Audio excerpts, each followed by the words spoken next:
Hey everyone, I'm Jack Fossett, and today we're checking out the Taylor 517E Grand Pacific Builder's Edition.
So this is definitely one of the nicest acoustic guitars I've ever had the opportunity to play.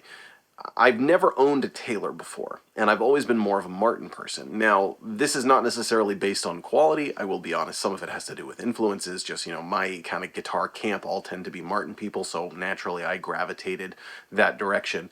But Taylor certainly has no dings for low quality. They make very, very high quality guitars, very innovative guitars, and they're definitely a forward-thinking company. Tonally, I've never gravitated towards Taylor guitars because they tend to be very bright. I like kind of a saggier sound that you can sink into, and the Taylors have that bright punch that sort of jumps off the strings, which is great for performers, for someone who does recording. And I'm not going to get into that too much.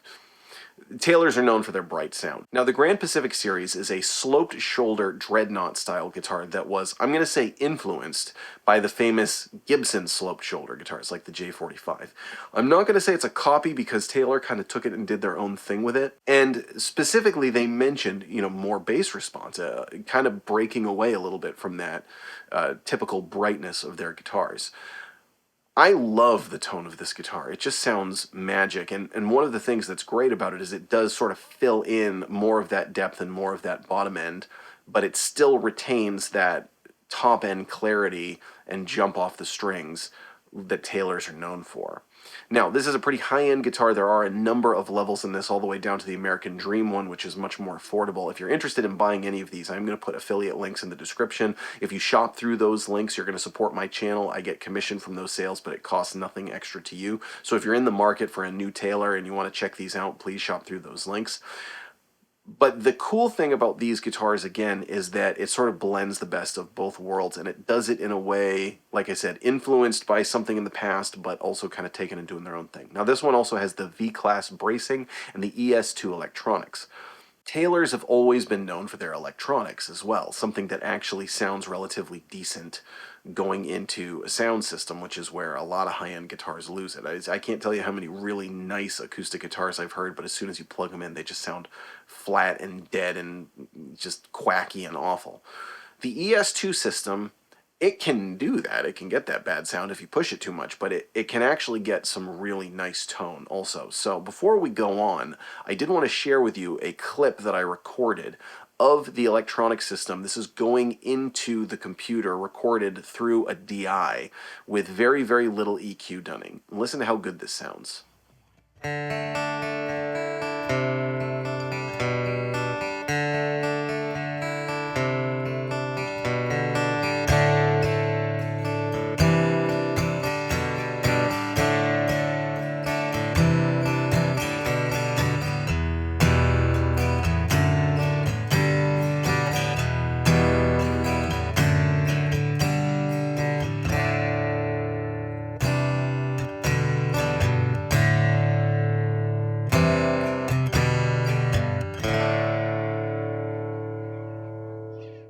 Now again, that just had some minor EQ, and then what, obviously you're hearing it through the video, and the video has some audio processing too.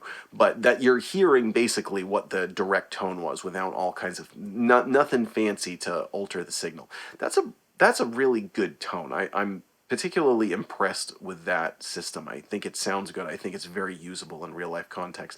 And I did use this guitar in a big performance with a friend of mine, a real big theater, plugged in through a DI, and it sounded great. And it really filled up the stage in a more natural sounding acoustic way than your typical piezo or undersaddle. It has these kind of rolled edges. It has this lighter finish, which is lovely. The neck is very, very comfortable. It's just a great guitar. Please let us know in the comments. Are you a Taylor player? Have you tried this one? Do you like the Taylor brightness? Is it something that you stay away from? Is this something in the middle that you could see yourself playing? We're going to play a few more tones here. I'm going to do some finger picking and some more strumming. I'm Jack Fossett. Please remember to like, share, and subscribe, and I hope you enjoy the rest of the video.